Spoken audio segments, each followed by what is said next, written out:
ازيكم يا شباب، عاملين ايه؟ النهارده اول فيديو في سلسله اتمرن صح باذن الله.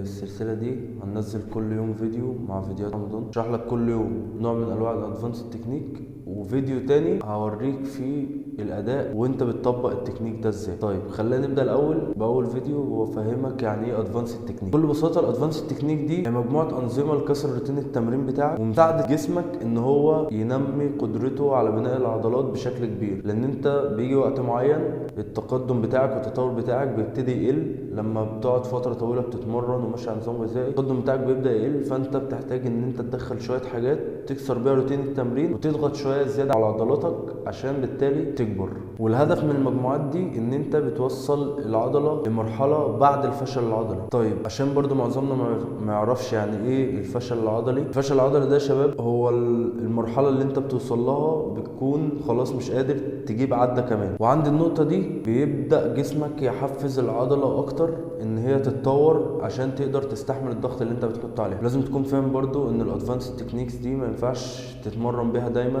ما ينفعش تدخلها في كل التمرينات بتاعتك. في حاجات معينه ينفع تدخلها وحاجات لا، وتستعملها بشكل قليل جدا وحريص جدا جدا، لان انت لو استخدمت الادفانس تكنيك دي بشكل كبير وبشكل زايد عن اللزوم وفي كل التمرينات بتاعتك استعملت الادفانس تكنيكس دي، انت كده بتخش في منطقه الاوفر تريننج اللي اتكلمنا عنها قبل كده، وكمان بتعرض جسمك لخطر الاصابه. لكن في حاجات زي السوبر سيت والدروب سيت دي تقدر تدخلها في نظام التمرين بتاعك دايما، مش هتاثر عليك في حاجه زي الادفانس تكنيكس التانية اللي انا هكلمك عنها في السلسله دي. بس كده كده اكون قلت لك